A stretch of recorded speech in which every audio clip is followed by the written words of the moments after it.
Welcome to another episode of Roots Connections on Q right here on Q95, the big station. This is episode number 13, and I am Simone Mathieu. Again, I hope that you're in good health and great spirits this evening. It is great to be back with you as we continue to explore and acknowledge all the changes which are occurring in the world around us. You know, whether we like to believe it or not, the world is changing and the world is changing quickly and in so many ways.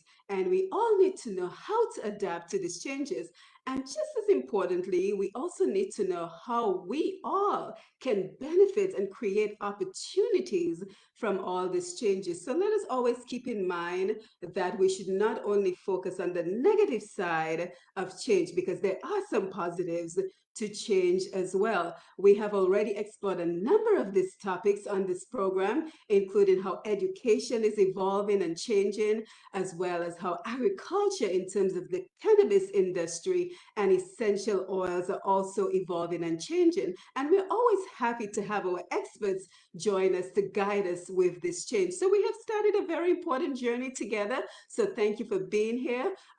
We also thank our Dominican experts at home and overseas who guide us and educate us about these changes. So this evening is no exception. We have a packed program for you tonight as we are joined by Mr. Alvin Thomas, Mr. Frederick Barron, and Miss Margaux LaRocque, who is in Dominica. But before we get started, let me say a pleasant good evening to you, to our Q95 listeners at home and abroad. Good evening if you're joining us via Facebook Live. If you're joining us on Wise QFM, Push Past 10, or DA Rose, don't forget to share the live and click the notification button so you will find out whenever we go live. We are certainly looking forward to engaging with our audience this evening via your Facebook messages as well as via your telephone calls later this evening. Also, good evening to Mr. G and the Q95 family, Lambie on the console, as always, as he will take your calls later, as well as Sherwin Norris, our engineer,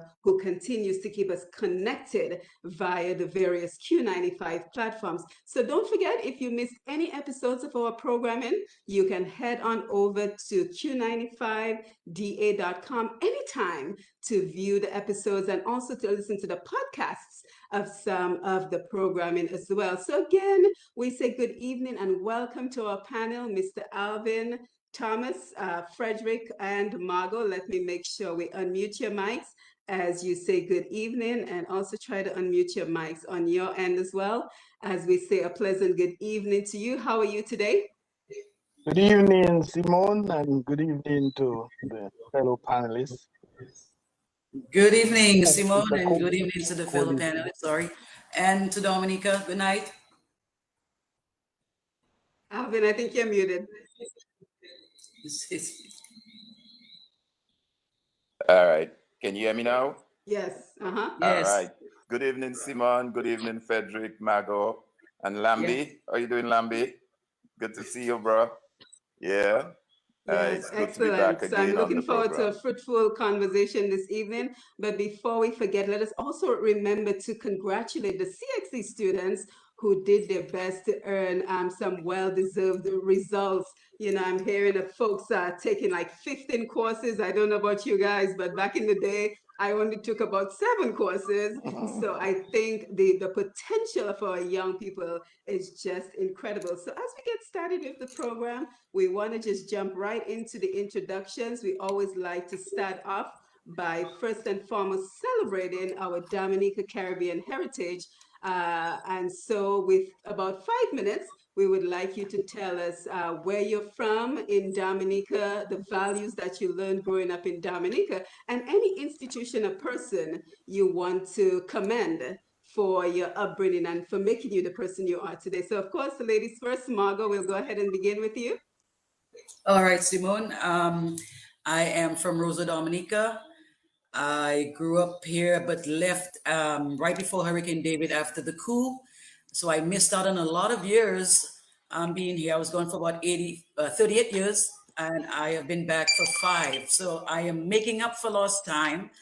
I want to commend my guru, Athi Mate, This guy has done so much, and he keeps getting thrown to the lions. You know, he gives you the problems, he gives you the solution, but no one really, you know, like the government themselves, they don't really respect that. You know, I don't know what's going on here, but we need to change the way we think about this country and our topic, water.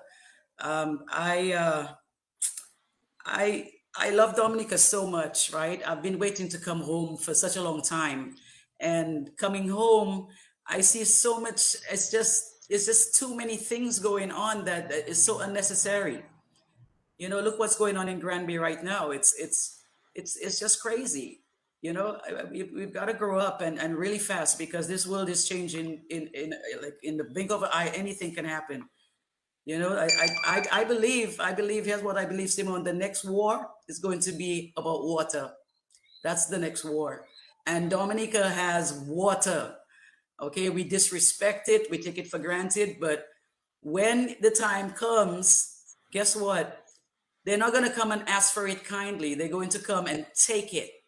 So we've got to be prepared and get on that track.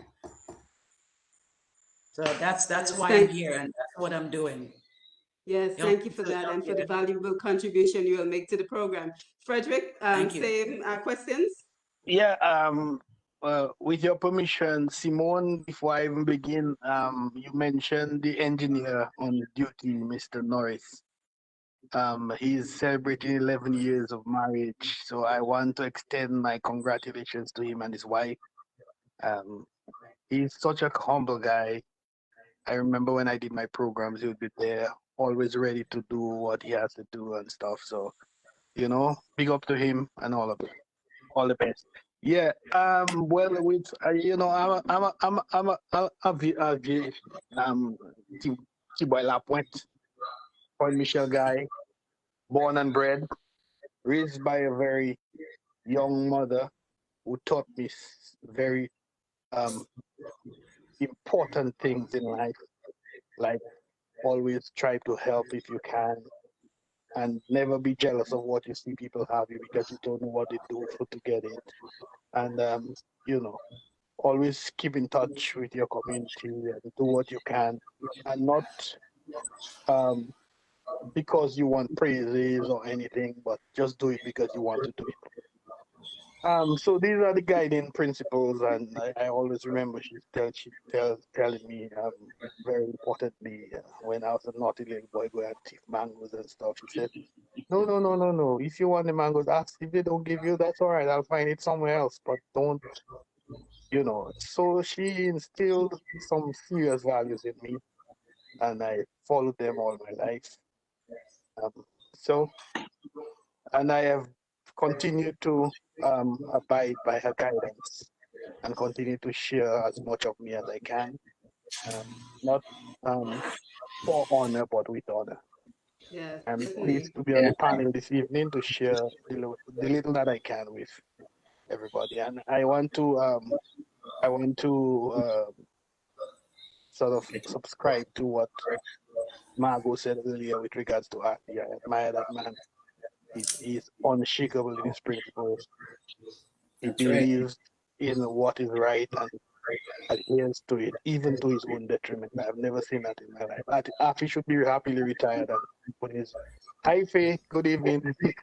But yeah, and he has a wife who allows him to get away with being a, how should I say, sacrifice for his country. I Yes, admire that. yes. Thank you for that. Thank you for that. And Afi Mate, Yes. if you're listening this evening, Mr. Mate, congratulations and thank you for your tireless work in the area that we are discussing this evening. Mr. Alvin Thomas enjoying St. Croix, tell us a little bit about you. We know you very well, and anything you would like to let us know in your introductions this evening.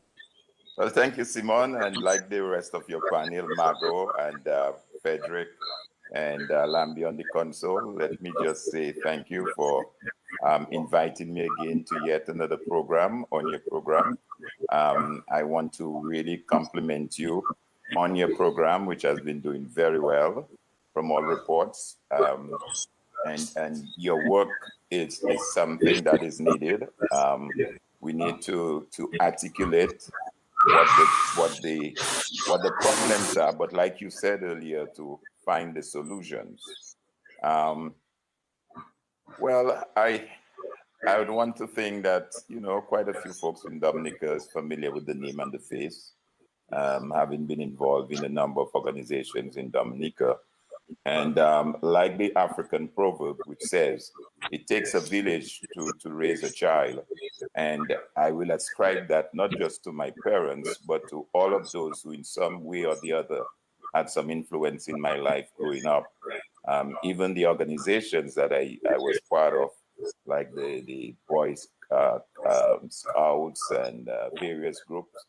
And one particular organization that I always ascribe to instilling in me as a young man some of the principles and values that carry me through even today in my retirement or my retoolment, if I may put it this way, since I don't think I will ever retire like Afi, my good buddy.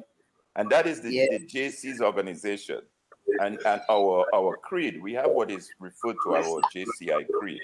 And it says there that we believe that faith in God gives meaning and purpose to human life. That's the first tenet. We believe that faith in God gives meaning and purpose to human life, that the brotherhood of man transcends the sovereignty of nations, that economic justice can best be won by free men for free enterprise, that government should be of laws rather than of men, that Earth's great treasure lies in human personality, and that service to humanity is the best work of life. I like that last line. Service to humanity is the best work of life. Because this is what we are here for on planet Earth. We are here to be of service to our fellow man. And the topic we're discussing here tonight is a clear indication that whatever we do in our own individual way or collectively will impact not just us, but the wider community. And that we have that obligation and to be of service to humanity and to leave this planet Earth with that legacy. And I think if more of us understands that, as against trying to claim power and fame and material stuff, I think we would be in a much better place. So I'm happy to be able to contribute to the discussion tonight on water, which has some very serious implications, not just for us in Dominica, but globally, once we dig deep into the conversation and show what some countries, as we speak now on this program, are grappling as it relates to water. So once we get into the discussion, I will share some more specific information and references as it relates to the topic. Yes, thank you for that, Alvin. And Margaux, I think there might be a little bit of a feedback coming from your mic. Is there something else playing in your background, maybe? We're getting comments on the Facebook Live that there's a feedback, and I'm seeing that you are highlighted in terms of your audio. So thank you, everyone on Facebook who pointed that out to me. And we wish, of course, we say good evening to you on Facebook. We see Glenda Shillingford, Louisa Jacques-Pierre, who is up very late in the UK with us. Carl Kofi James is here with us.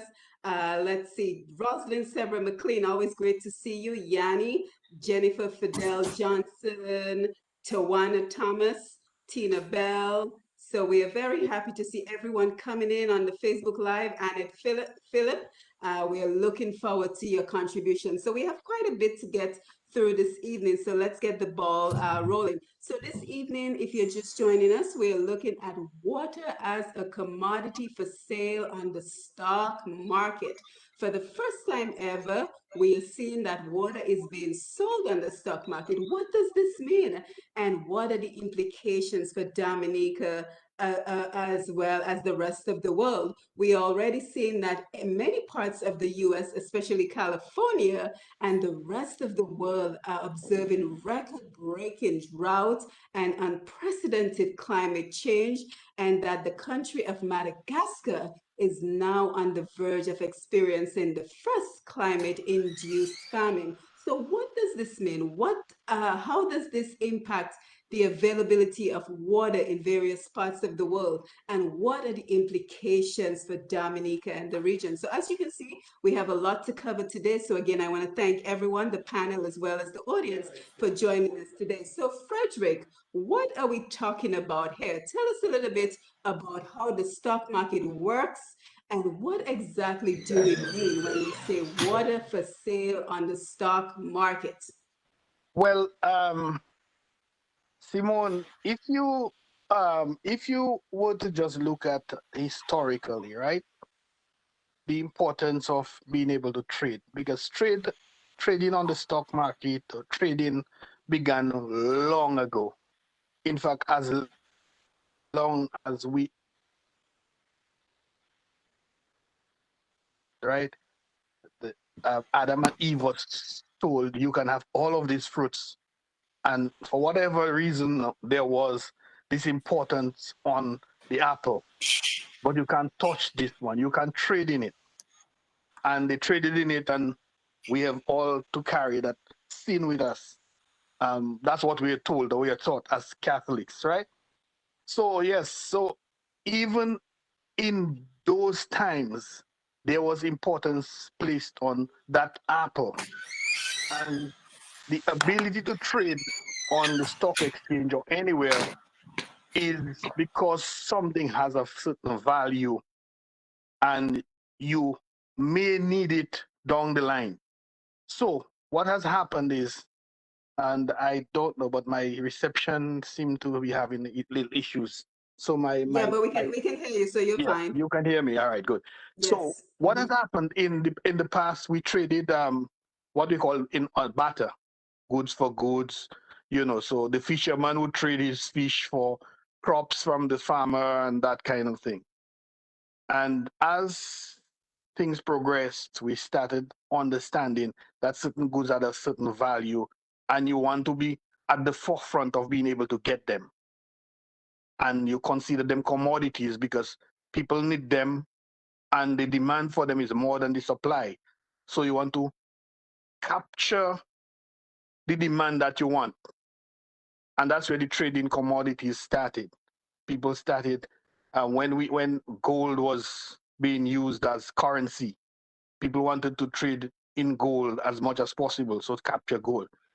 We see it even to this day. We see it happening in Africa, where certain very rare earth metals are being traded, and we have a lot of poverty in Africa. These people um, im- um, get the goods, and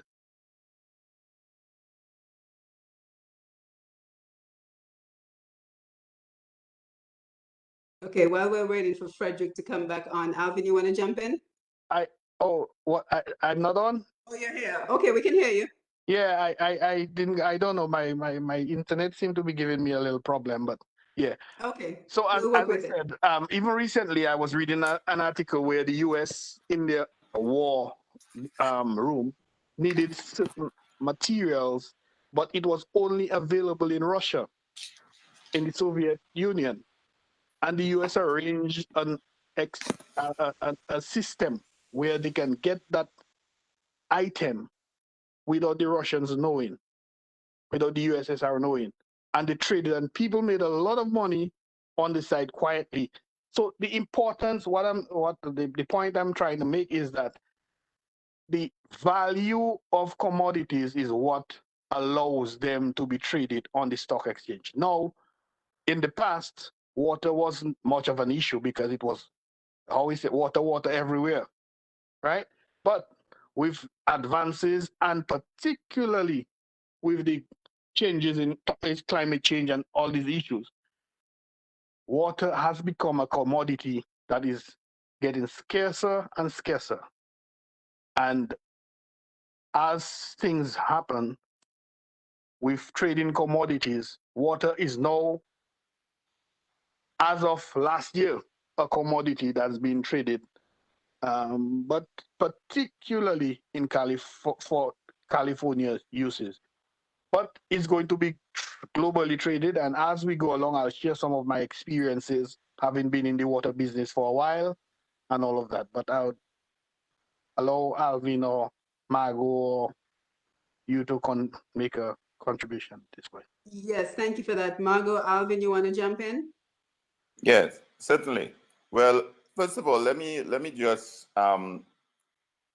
just reference some statistics, if I may put it this way, that would put the discussion into some sort of context and coming segueing from where Frederick ended. Currently, as we speak, Simone, there are 2.2 billion people around the world that lack access to safe water. 2.2 billion. That is 1/3 of the world's population. In Africa, women spend 200 million hours. Yeah, 200 million hours per day walking for water. 443 million school days are missed every year because of global water crisis. 50% of the developing world hospital beds are filled with people suffering from water-related disease.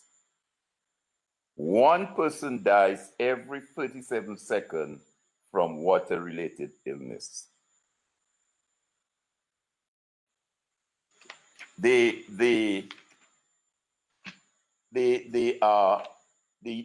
human body, 60% is made up of water.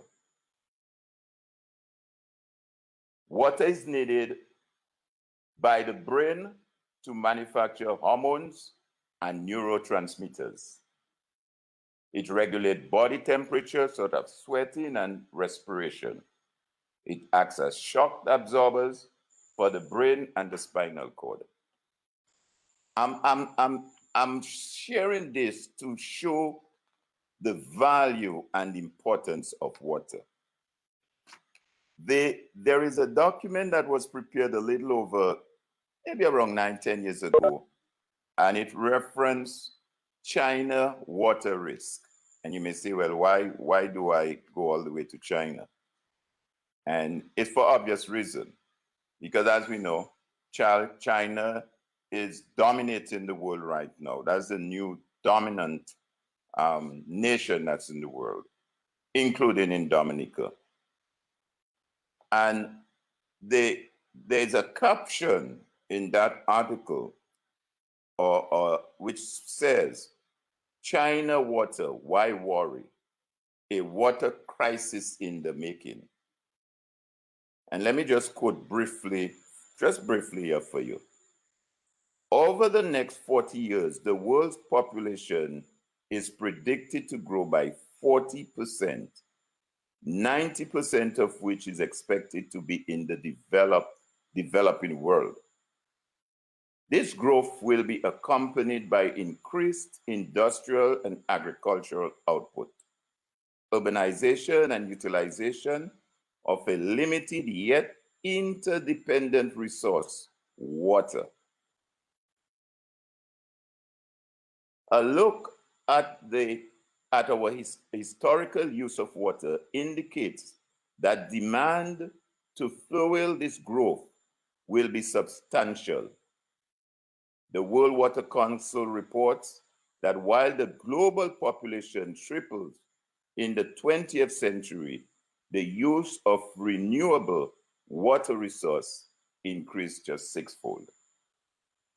So as we speak now, this superpower we call China is grappling with a water issue.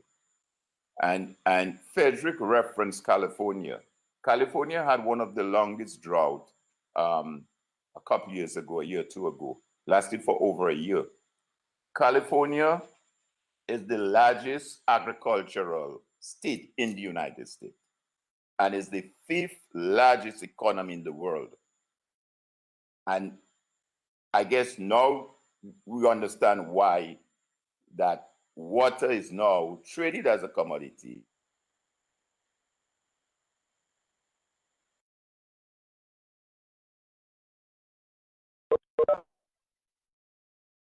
Are we there? I think we lost Yes, signal a yes, while we're ago, here. but we're back on. We're back on, Simone? Yes. Okay, good, good. So I am painting that picture so that we understand and we put that discussion within the context of our own situation in Dominica. That while we can boast of having the abundance of water, 365 rivers, and water is life and all what we said, we can't sit back and take this for granted.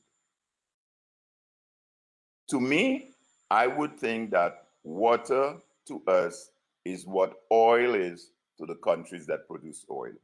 That's our resource. How we manage it is going to be extremely important. How we manage that resource, how we ensure.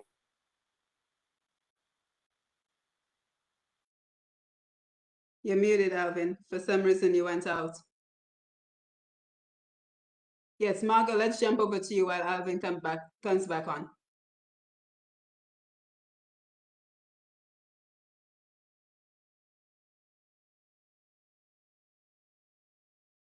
I think we lost the audio. That resource that we have. So that is by way of my introduction. And like Frederick, as the discussion unfolds, I will share some other information as we discuss. Yes, thank you for that. Margaux, your thoughts?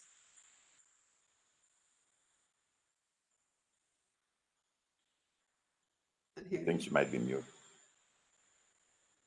Is your mic muted?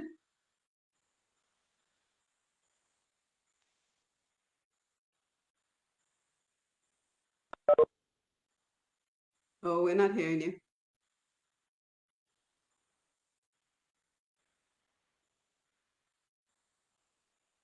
Yes, so yes, thank you. Like I said, we have to change the way we think, about water. Many parts of the world are closing in on just day zero. That's no water at all.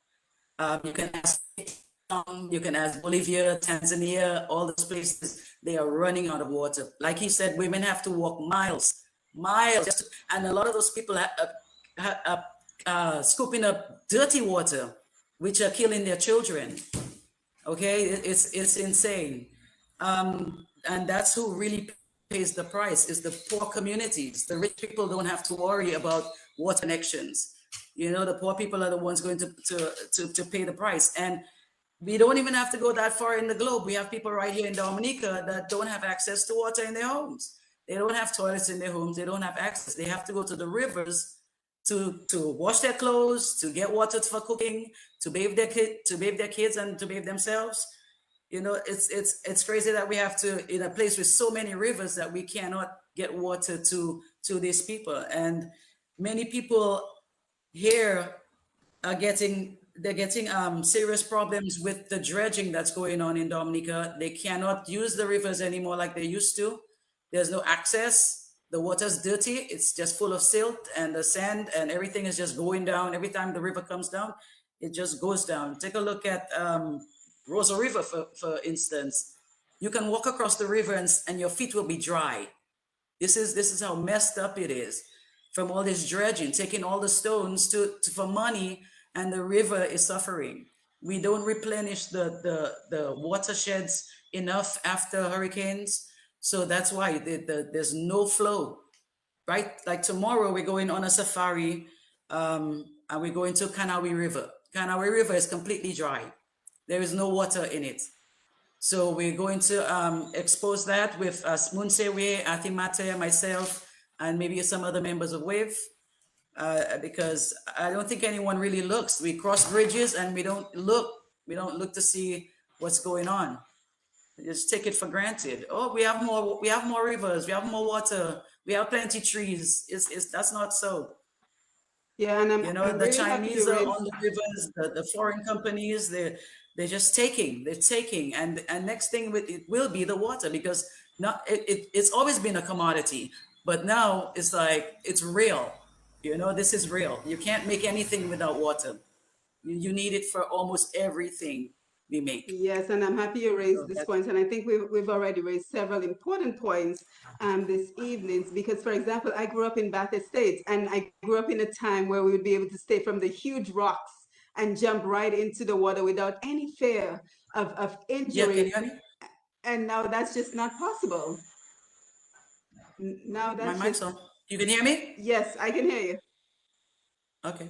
Yes, so it's just not possible. And I also want to highlight, I believe it's you, Alvin, or someone else who said, women looking for dirty water, because that's what we're seeing in Madagascar, where there's the very first climate-induced Exactly. farming, I can hear you. and now you see, individuals digging for water, but the water that they're actually retrieving is dirty.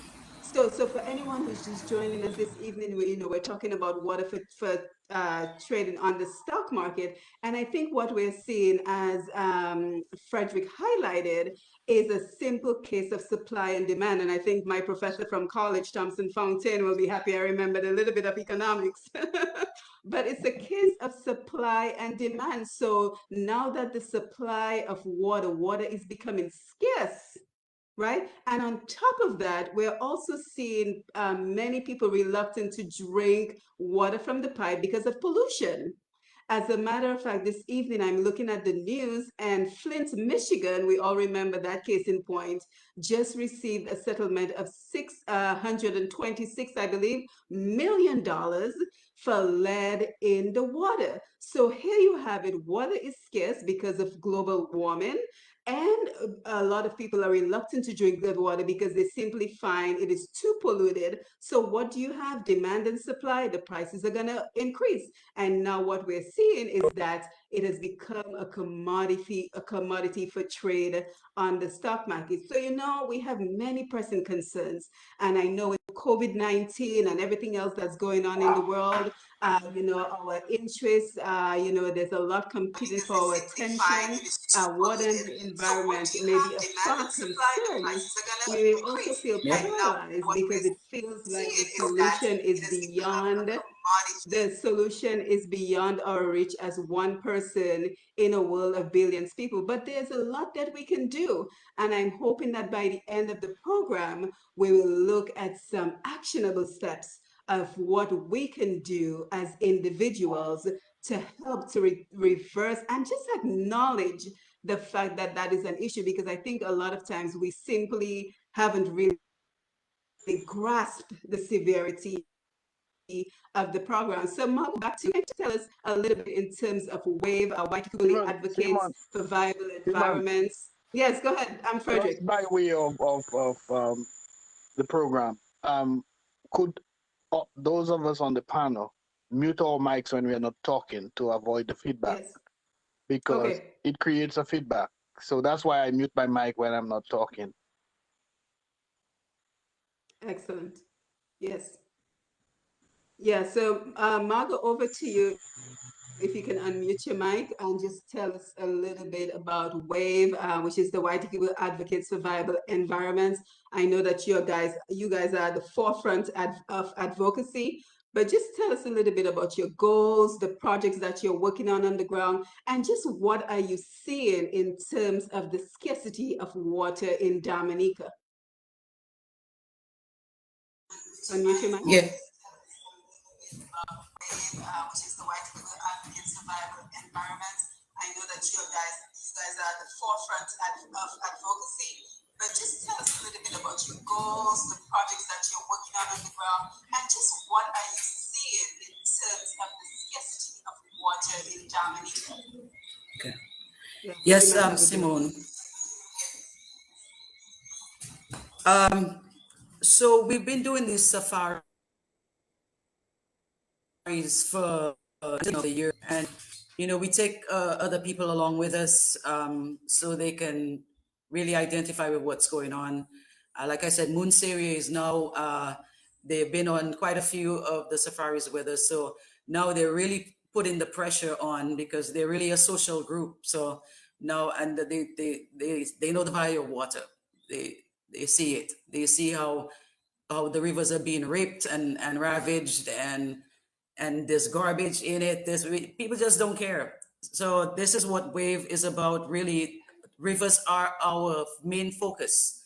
So we go around Dominica to document whatever's going on and to bring it to, we've brought it to the government. We don't get any kind of response from the Ministry of Environment. We've tried.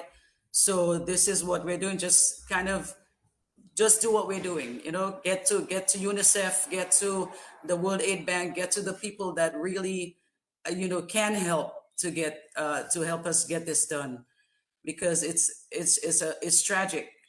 For all over the island this is happening. You go to Portsmouth, go to Londonderry, Pegua, Belfast, Layou. No, they're in Castle Bruce. It's just everywhere. Where needs to be dredged, they don't do it because they can't. It's meaningless to them. It's not enough rocks for them. They need big rivers where there's plenty stones. So we're really trying to get these guys, especially Gata Khan. I'm saying his name, Gata Khan, on Layou River. He has a excavator in that water since we started wave. It's been there. It was there before Maria. And Maria, every time the river comes down, it just pushes it lower and lower. It created oil spills in the river, and people are catching titiwi and coming to Roseau and selling it here. That's why I don't even eat titiwi anymore, because of this. I'm not gonna get poisoned by eating two-head titiwis. Dice said, you can cut my water. I mean, you can cut my lights. No, when you cut the water, you threaten my life. You can cut my phone, you can cut my lights. Yeah, but I keep saying this: Dominica is blessed that we don't know what we have. The foreigners know what we have. They come here and they see it. They see the stones, they know it's money. They see the water, they know it's money. They see our trees, they know it's money. But we just pass by like it's nothing. We are built with multitudes of rivers, tributaries, aquifers. So we tend to take it for granted. If you take a drive around Dominica, you'll see it. Just take a drive. Take a drive. You'll see many dry rivers. The trickles of water coming down where water used to flow, and nothing is being done. So what WAVE has been doing is planting trees. Every chance we get, we deal with, we work with forestry to get us some trees. We just did some for World Rivers Day. We did some for Communities Day of Service. We distributed to Margaux and Belfast, and they planted. So people are jumping aboard that, but we need everybody to get on board, because we cannot do it by ourselves. Okay, we need as much hands on deck. This after hurricanes, this is what you have to do. We have to plant trees, especially back on the banks and the watersheds, the catchment areas. They're the most hit places, and that's where the water replenishes itself. And we need to help our rivers. We love bathing in them. We love looking at them, but we need to help them. They're under a lot of stress. Okay. Yes, thank you for that. And Alvin, I know you want to jump in with some thoughts as well, but I want to continue to acknowledge our Facebook Live audience. And I see that, I believe it was Peter Carbon. Sometimes I lose my comments on Facebook, but Peter Carbon, which was a Minister of Agriculture in Dominica, he mentions that agriculture cannot survive without water, and agriculture is life. So a very simple way of just summing up what we're discussing. And yet again, we're talking about the scarcity, which is causing the price of water to increase and therefore now become a commodity even on the stock market. Alvin, you have some thoughts for us? Yes, Simone, I agree with the comment that Peter made. He's absolutely correct. As a matter of fact, agriculture takes up a much larger percentage of the water resource. And that goes back to what was said earlier with California.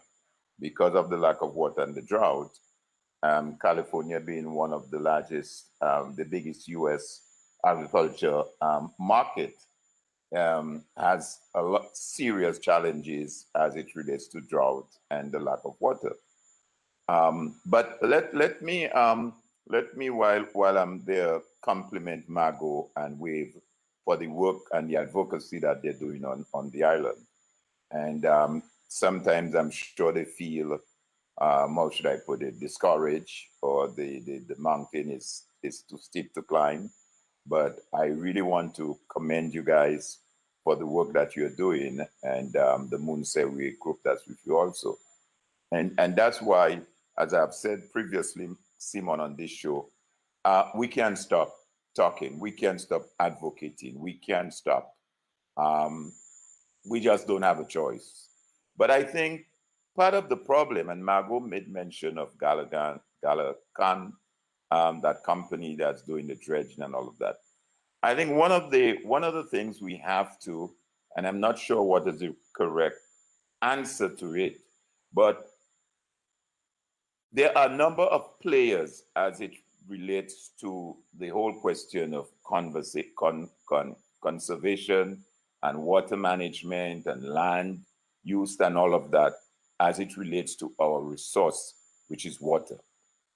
For example, you have the WASCO, which is the sole responsibility, has the license to distribute potable water to homes and even to sell bulk water. Then you have a Mine and Minerals Act that governs how and where do you mine in Dominica. Then you have forestry that deals with the question of reforestation, where you cut, where you don't cut, and all of that. So there are a number of players, and what I suspect is that there is not a coordinated approach to dealing with our resources in Dominica, namely water. So while you have 4 or 5 different agencies responsible for certain activities as it relates to our resource water, our land use, and all of that, it's disjointed. And I think it comes a time now that we have to, one, get to the drawing board, all these agencies, coordinate the activities as it relates to our natural resources. The second thing I will say is that there are laws on the books that are being breached, and we have to find a way to be knowledgeable of those laws and to find a way to file, if we need to file a petition at the courts or whatever that needs to be filed. For example, I don't understand how this company that Margaux referred to, Galgan, could just unilaterally get into the river and just mine river and discharge all that waste into the rivers or our water shed as they're doing. Clearly, as I said, there are certain regulations and legislations that govern those activities.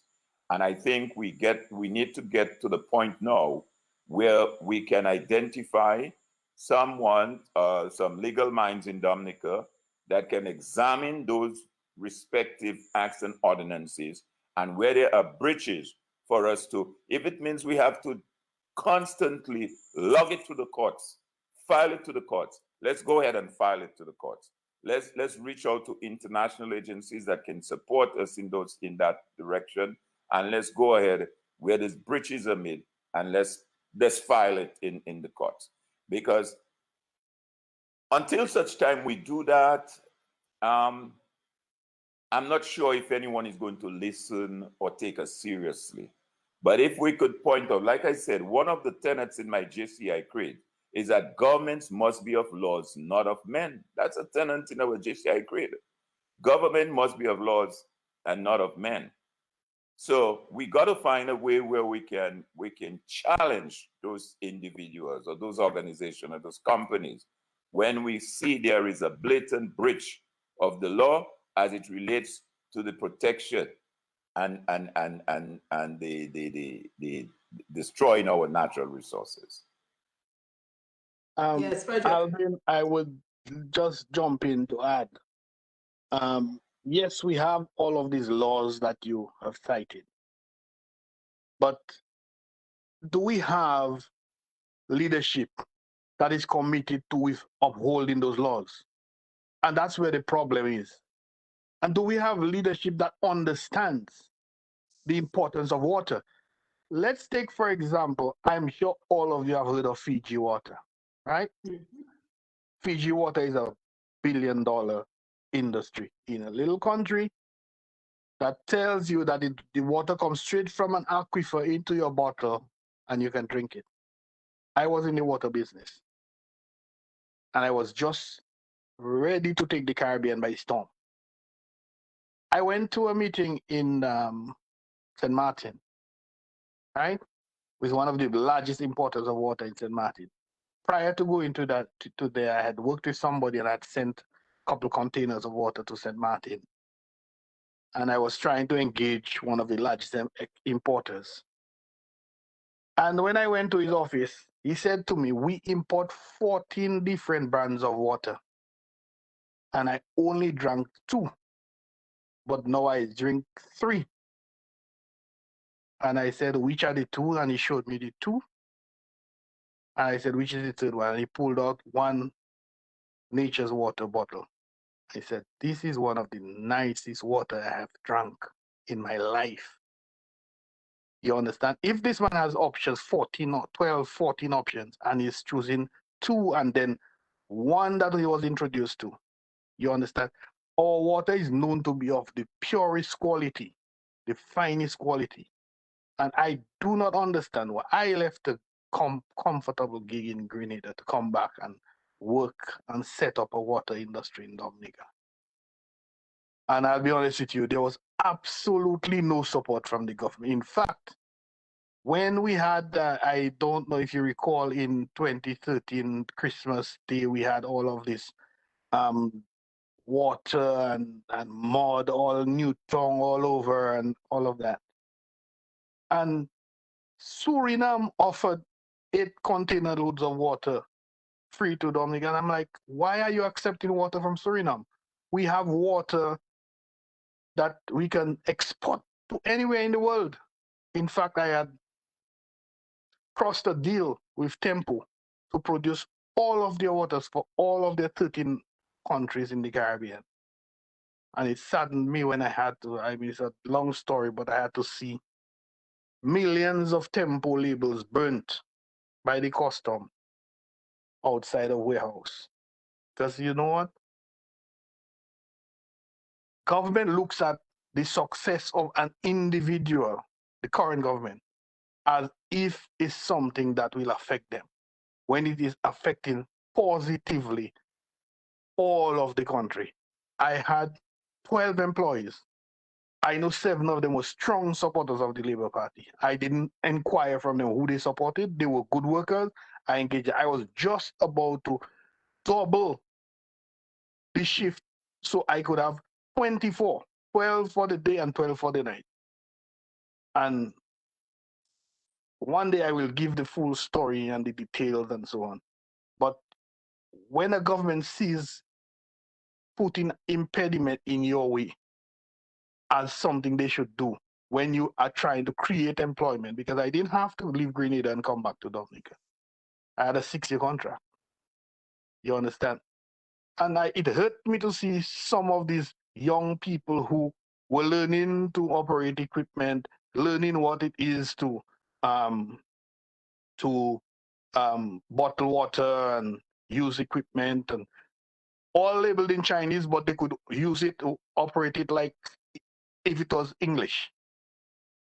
And instead of providing support, you're trying to undermine the establishment. And I've heard a particular caller to the radio station always telling Afi, the government gave you a contract to do this and whatever. Giving your contract is the list of your requirements. The support structure is necessary. Not that you want government to put their monies in it like they do for foreigners, but you want them to create an enabling environment that allows you to do what you have to do in as easy and smooth a process as possible. As opposed, or in fact, we mentioned Gadakan. Gadakan comes in and he does what he wants, how he wants, when he wants. And nobody pulls him up.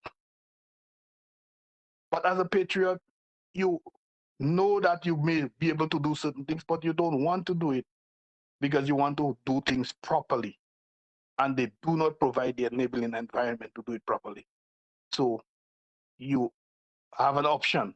Be like Gadakan and disregard them because you know you have a certain leverage over them, or suffer and or wait until you get the kind of governance that will facilitate the process. But Dominica has a global potential in water, and it hurts my heart to see that we have not been able to exploit it. And Yes, I'm thank you for hoping that that. pretty soon we will be able to exploit it. Yeah, thank you for that, Frederick. And we're looking forward to your phone call, so you can call us at about the 9 p.m. hour. But Margaux, I want to come over to you. Is it a missed opportunity being on the ground in Dominica and all the work that you're doing? Is it a missed opportunity that we have not found a way to export bottled water from Dominica? And as a matter of fact, we're actually importing bottled water into Dominica. Is it a missed business opportunity?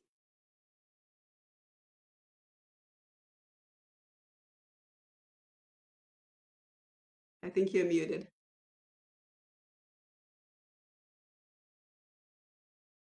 Margot, you might be muted. Yes. Okay, hold on. Try it one Most more time. Yeah, there definitely. you go. You know, after, especially after Maria, we had so much different bottles of water. We had water tasting of salt from Barbuda or wherever they were coming from. I know, and to this day, you still find all kinds of water in the stores when we can't even fix, what was the other water? Not Montuapito. Anyway, and that was one of the best waters in the world, and the factory is still sitting there damaged. Is nothing is going on, but we're importing Jamaican water. We're importing maybe even Antigua water there. I don't even know, Simone. We have missed that opportunity. You cannot call this place Nature Isle Accra. We cannot do that. Just finish with the Nature Isle. Stop it. Okay? And Because how yeah, can we boasting of sorry. 365 rivers, a river for every year, but we're importing waters? You know, that just baffles me. Alvin, what do you think? Well, Simon, again, I mean, I clearly understand what, Frederick, the challenges and the frustration that he encountered based on what he just described. But again, like I said, we can't give in. We gotta, and that's why I said I compliment we have to continue that advocacy that we're doing. And where we find people, individuals or companies breaching the law, we have to take some kind of action. I know it's going to be like climbing up a tree. It's going to be a challenge, but um, the laws are there for a purpose. And Frederick may jump in and say, well, they feel they disregard the law, they don't give two hooks about the law, whatever the Constitution said, whatever the law said. But we got to go down that route and do that. But in direct response to your question, Simon, yeah, I agree. And as Frederick said, we have one of the best water quality in the world, if you ask me. I mean, I have traveled throughout the Caribbean and internationally otherwise. I buy bottled water up here in the States in Atlanta, and that water can nowhere be compared to just taking, even just taking a glass of water in, if you go up to Trafalgar, under the falls bathing and you drink that. I mean, you can't beat that. And that is why I believe that we are in a position now where we have a golden opportunity. And earlier when I started off, I referenced China for a specific reason, because China is the new colonization of the Caribbean now and the world. This is the new colonization. Whereas 200 years ago, 150 years ago, you had Europe and the various other European countries pilfering the islands for cane and for sugar and for bananas and what. China is going to come now for water. They're going to come and take away the water.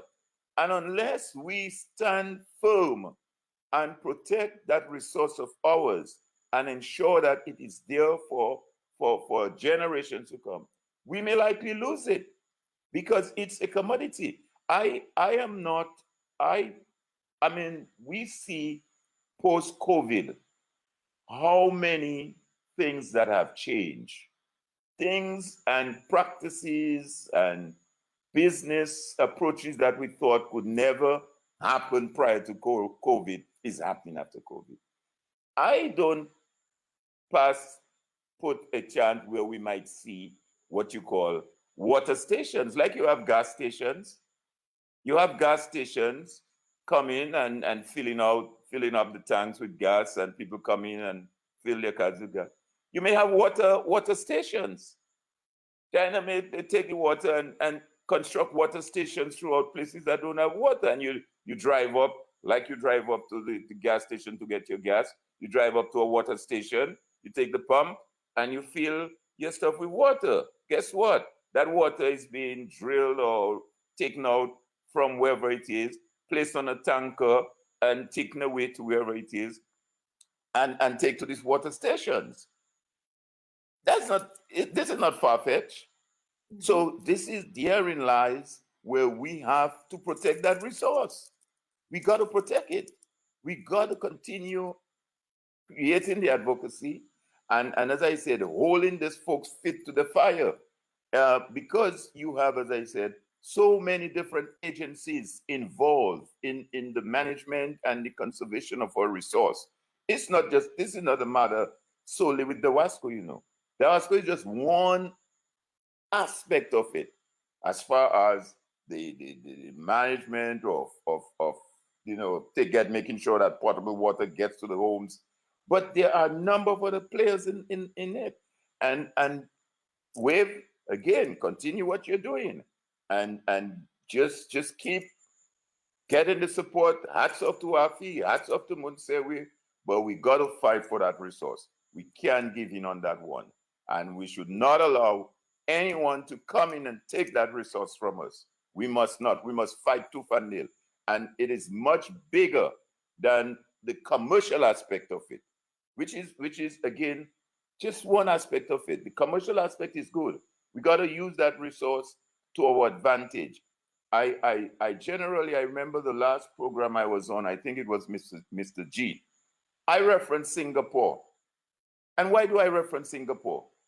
Singapore is smaller than Dominica, 654 kilometers square mile, we are 754. They had not one resource, not even the water that we have.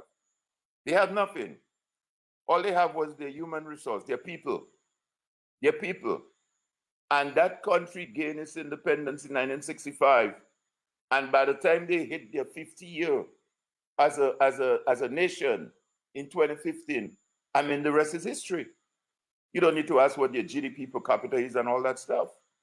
We just celebrated 43 years of independence a couple years ago. We are 7 years away from our 50th anniversary. 7 years again from today, we'll be celebrating 50 years. And what are we going to do with this resource that we have? We call water.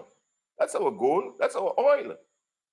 So we got to fight for it. We got to really fight, and don't give in. And we need to find a way to let these folks like Gallagher and all these other mercenaries, which I would call them, are destroying our environment. We haven't even discussed or touched the whole question of climate change, which is another aspect. This is another aspect as it relates to our water. We heard Mia Motley address at COP26, but climate change is a major issue. We don't even have to get a hurricane. We get a little rain and we see the flooding. And we see how that impacts the water again. Because if our terrain is compromised, then that's what happens. You get silt and you get all that. Again, the whole question of planning and all those things. Because Dominica, as some of you may be aware, has something like what? I think either 9 or 10 different soil types. The soil is not the same throughout the island. There are at least 9 different soil types in Dominica. So the soil type in Cassibrus or Margaux not be the same you get on Salisbury, the West Coast. So herein lies the problem when you have um, arbitrary and indiscriminate use and of deforestation, and then you have a rain, then you have a problem. So it's a huge issue, but I think we all have to lend our hands and lend our support. Those of us in Dominica, those of us outside of Dominica, are just as committed to the cause as those who are in Dominica. Yes, and we want to take your calls, but Frederick, I know you probably want to make a quick contribution before we do. Yeah, well, to just add to what Alvin has suggested, I see Alvin is calling for a certain militancy in protecting and defending our water resources. I subscribe to that. We need to impress upon our leaders that we failed so many times. I remember as a little boy growing up, we had limes all over Point Michel, and we were the #1 supplier of limes globally. You can hardly find a lime now in Dominica. You understand? We let that slip. We have had so many opportunities and we keep letting them slip because we are not militant enough. We don't stand solidly enough and demand from our leaders that they need to protect us. And this is our last chance. This is the last hurrah. If we let our water resources go, like we've let everything else go, and Afi, I will mention you again. I know how difficult it has been, but I guarantee you, a lot of people understand now what Afi is trying to tell us, what we seem not to want to accept, that we need to stand up for what we believe, even if we stand alone, because that is the only way we can impress upon this government that our water resources are critical to the future economic survival of Dominica, and we need to let them on this. We lead them by the nose if we have to, that they need to facilitate a water economy in this country. And all over the globe. I remember one lady from all the way in Dubai, Fastest Khalifa, or whatever her name was, wanted to get into an agreement with me so we can provide them with bottled water, because our water is so pure, it needs very little, if any, processing. And we just sit back and feel, well, oh, well, this person is doing it and he's not one of us, so let's not assist, let's not facilitate. Let's put all impediment we can in his way. If we continue like that, the future generations that depend on us for survival will have nothing to look forward to. We cannot fail on this one. Absolutely. So Lambi, we want to come over to you to facilitate the calls with the phone numbers, and then Margaux, I want to come over to you and talk about the importance of water and agriculture on the ground.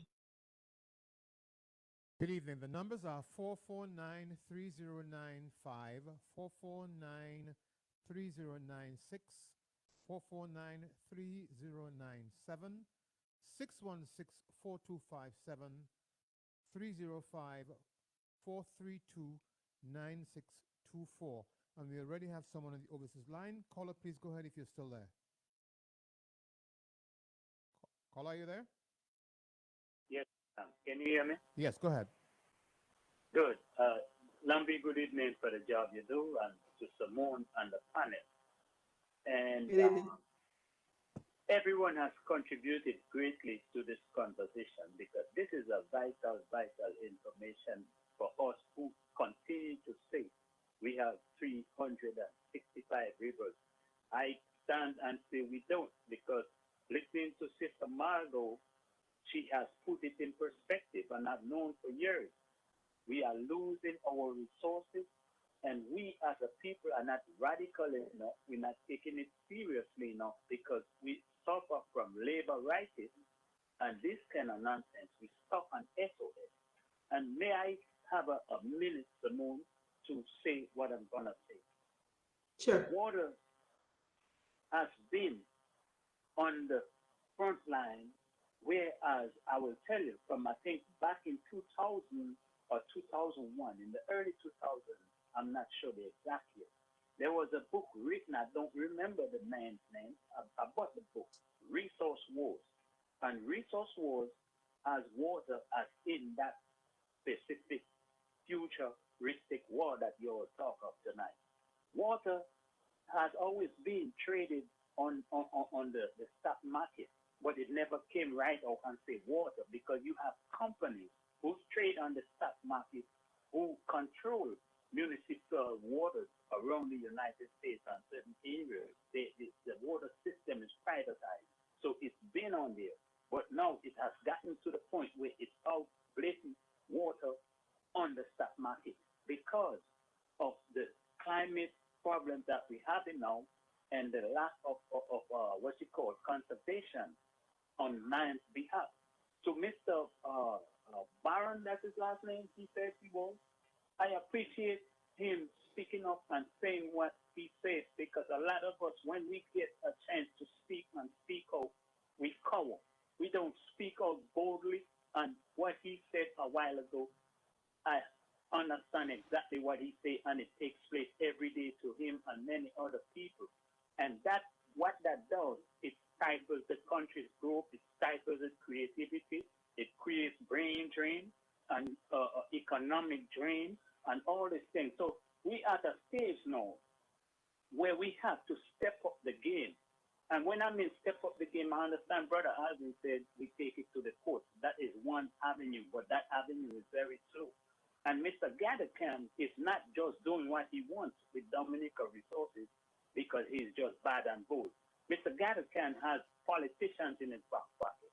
Mr. Gattercam has people who they hire to go out there and check all your resources and say, well, you can't do this, you can't do that. But when it comes to the native people, they could do anything, and Mr. Gattercam will do anything he wants, and they can't stop him because Mr. Gattercam don't answer to no engineer, to no forestry, nobody. He answers to one man because we have a one-man show. So I want to conclude in saying we are behind in this fight because you all mentioned California. Currently, as we speak, California, Nevada, their land, certain areas of the state, the land is cracking, it's sinking because the aquifers are drying up. I've mentioned it on the same radio station before. Saudi Arabia has mega farms in Nevada, a desert state. And what supplies that farm, the mega farms are the aquifers. So they pull in more water that's usually used from that aquifer, causing future problems with water where you're going to have issues in the coming. I mean, it's a big, big subject, and I'm glad that you all are discussing this thing because we could discuss this thing on another show, and I would appreciate if you do that, Simone, because this is not a one-night show. It's not a 1-2 hour subject. This subject is big, it's wide, and it's very serious, and I want to big up Margaux for working with Afi and Montpellier because they are bringing the truth for us on the ground. And what they are doing is taking it out to the international organizations because these organizations give money and grants or whatever they do to the government. So they must know these things. The resources of the people are being stolen from them. Straight up. There's no excuse, no other way to put it. And I appreciate you letting me speak. Thank you very much. Yes, yes. Thank you. Thank you, caller, for your contribution. And Simone, yes, I want to make sure we remember that book, Resource War, because I think that the caller is absolutely onto something here. Well, there is a book I wanted to say, Simone, and I'm glad the caller raised it.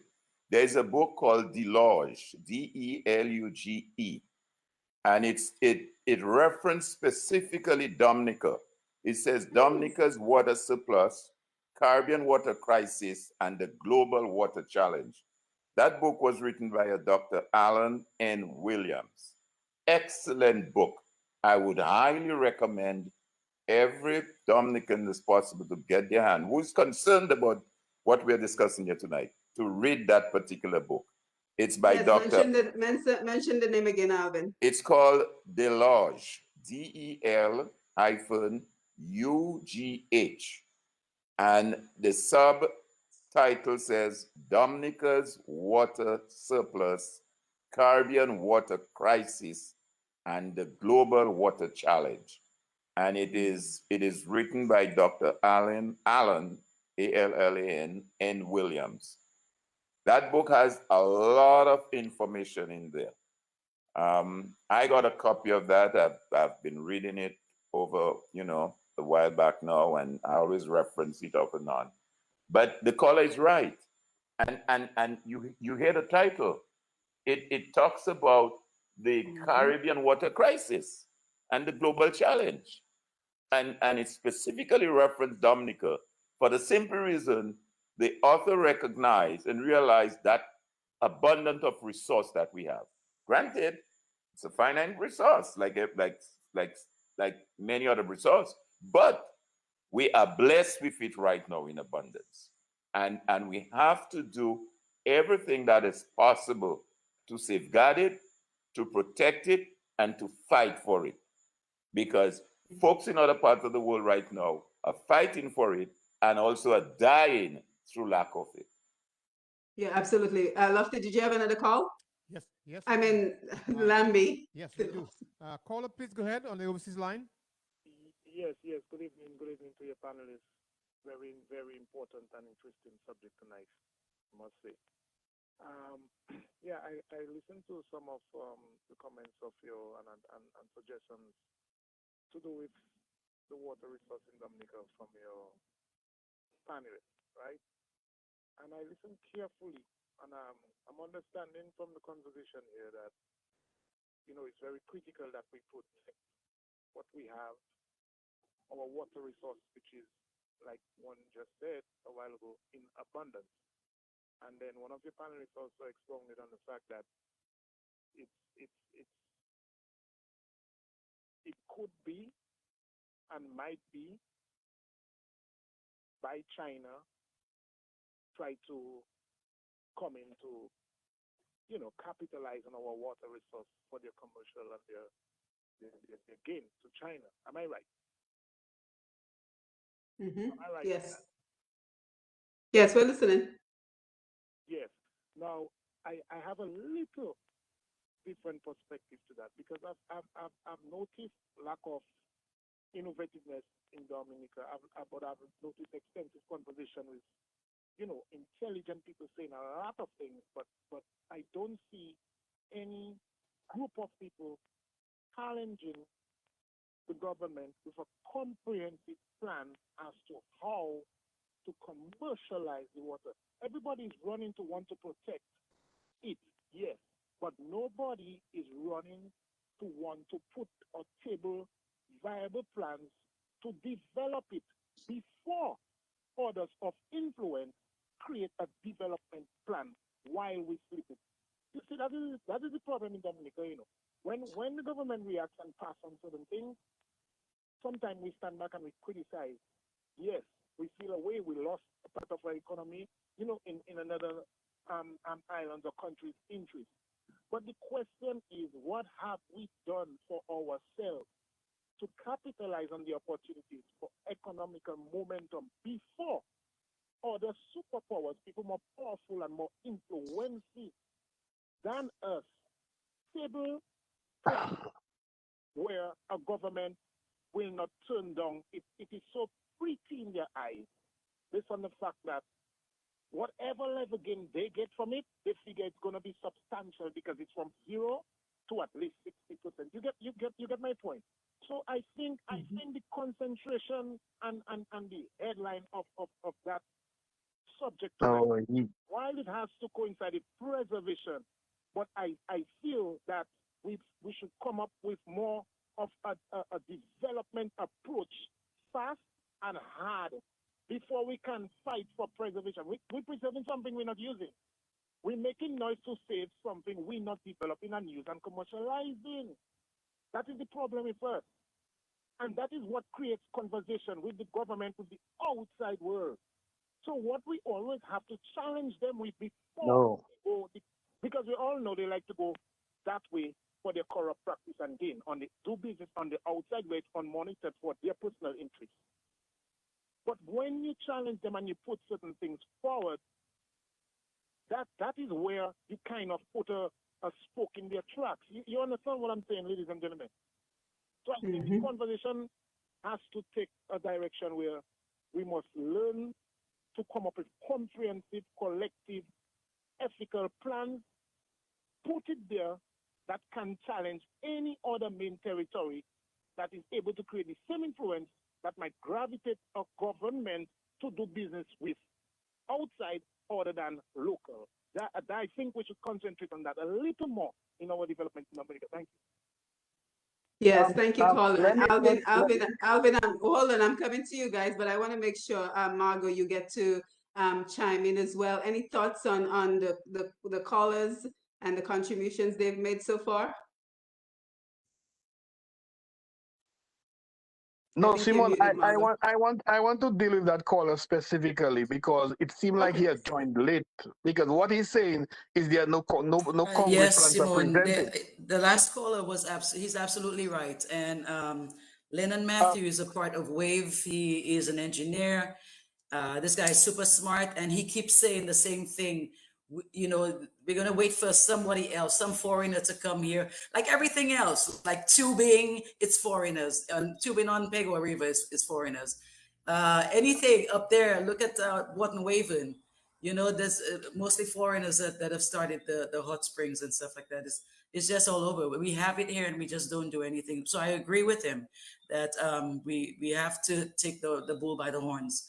You know, instead of waiting for someone to come and lead us. You know, because they will just they're the ones going to make the money. I mean, look at the geothermal project. It's like the French, they're the ones going to make the money. We're going to get how many megawatts? 5, and they're going to fill up their batteries and just drain us dry. So that's another thing that we've been fighting against. We're filing a complaint with UNESCO for the heritage park and the national park, all the quarrying that's going on, damaging the size of the hills, which also causes runoff into the rivers, polluting the water. So that's a big part of yeah, like he said, yeah, you can try to protect the water all you want, but what are you gonna do? Now it's on the market. Are we just gonna sit there and go, well, you know, so it is, you know, like everything else, so it is. So I agree. We have to stand up, you know, put up our big girl panties and yeah, get it done. You know, because in the next 10 years, 2/3 of the world's population is going to be under heavy stress for water. You know, and we have it here. What are we gonna do when a big boat just pulls up and tell us, move, come out, get out the way, and they go and take the water? We can't stop them. We don't have a military here to stop them. Who's going to defend us? China? More than likely, because they think the water belongs to them. They think Dominica belongs to them. You know, they're moving in. Every time I turn around, there's more and more and more of them. You know, they've taken over Roseau. I know that for sure. They're the ones buying up all the buildings. You know, so we got to grow up fast. Yeah. Yeah, Thank you for that, Frederick.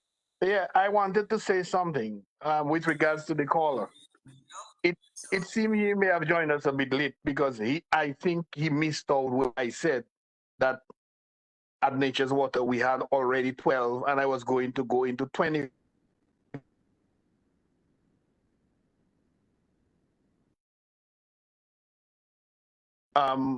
For locals and for the benefit of locals. So it's not a question of just criticizing the government for the sake of criticizing. It's criticizing them because plans have been brought before them that they facilitate foreigners with, but would want to put impediment in the way of locals for. It's a fact.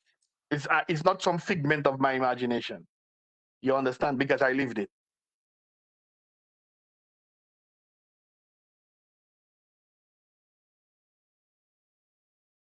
Yes, Alvin, you can go ahead. Yeah. No, I mean, I respect the caller's point of view, but I don't agree with him. A government responsibility is to create the enabling environment for local businesses in particular, and yes, to some extent, foreign investors or entrepreneurs to assist in the development of the country. The WASCO has been charged, and well, let me put it this way. A bulk facility water built somewhere out, Baron, correct me if I'm wrong, Frederick, somewhere off Newtown or somewhere there to batch water to the rest Newtown. of the, exactly, okay? And I recall listening to a program not too long ago with the general manager of the WASCO, and he was indicating, quote unquote, the difficulty he has in selling water to the rest of the region, and how it's bulky and the costs, the return on investment and all that. But like Baron said, when he started off in his earlier submission, he indicated the effort that was being made by him as a local entrepreneur, and which had all the obstacles in the way. The reference that I made earlier with China facing the water crisis, that is a matter that is handled at the national government level. So the first and foremost we have to protect this resource of ours. We have to take the appropriate legislative action that is needed to avoid folks like Galakan going and dredging the rivers in the manner that they're dredging the rivers. The mining companies that are setting up all over the island and compromising our resources. We have to deal with that. We can't close our eyes to that. And government has to create the enabling environment for industries to emerge and to survive. They have to. They don't have directly to be involved in, but they have to create that environment. But what this government environment they're creating, which they feel is going to sustain the economy? CBI? CBI is not going to sustain the economy. That's not sustainable. That's not a sustainable industry. Where are the industries? Where are the manufacturing? That's what we need to deal with. So while as I said, I respect the caller's point of view, but I don't agree. We have to ensure that the resource is there for another 100 years. And the government responsibility and obligation is to create the enabling environment that will allow us to use the resource that we have. And again, I reference Singapore.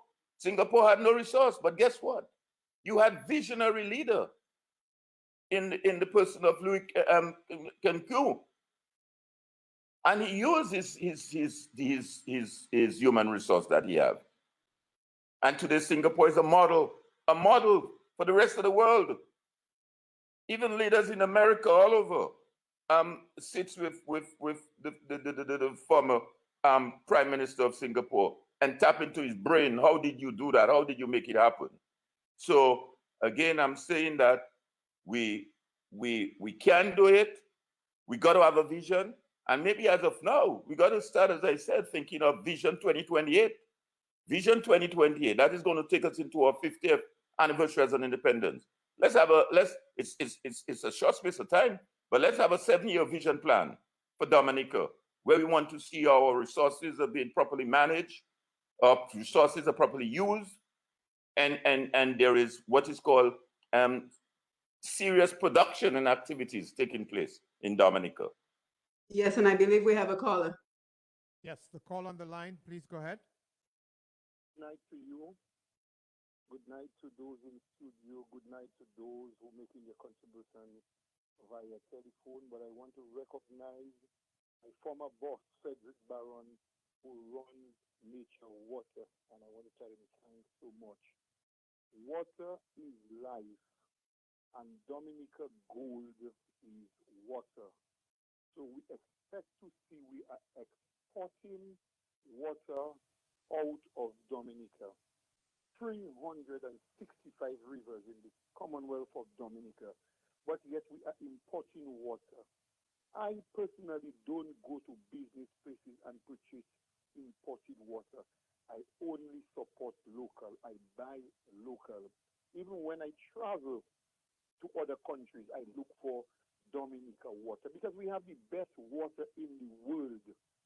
have the best water in the world.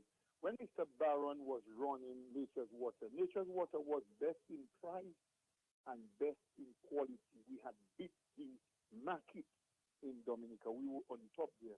And I also heard Mr. Barron said when he employed people, he was not looking as to which political party they support. I was an employee at the time, and he is so right on that. And he also said that he has a rich, the time will come when he will talk about Nature's Water, what transpire.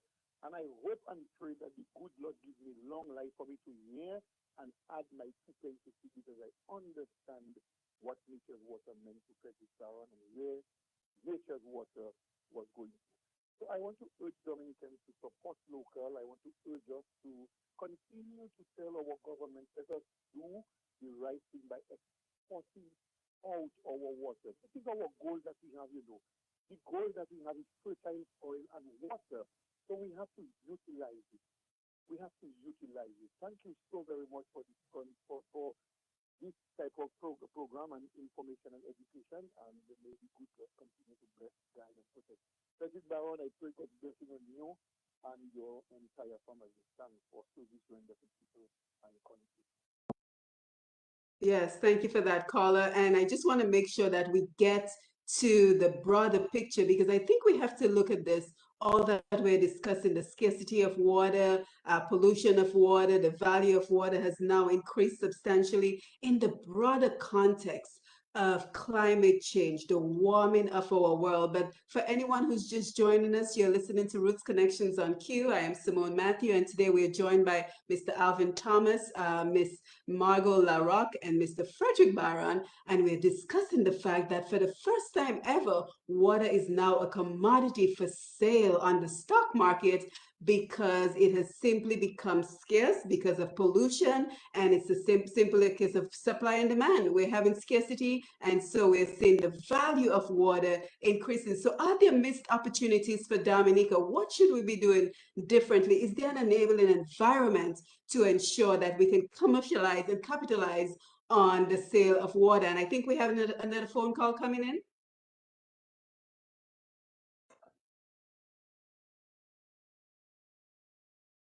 Is there a call, Andy? Yes, go ahead. Yes, go ahead. We're hearing you. Okay. Yeah, good evening to your listeners. Good evening to you, Simone, Alvin, Frederick, and Margaux. As always, a wonderful conversation, but I'm going to be frank with you guys. I think we've been talking about that water situation too long.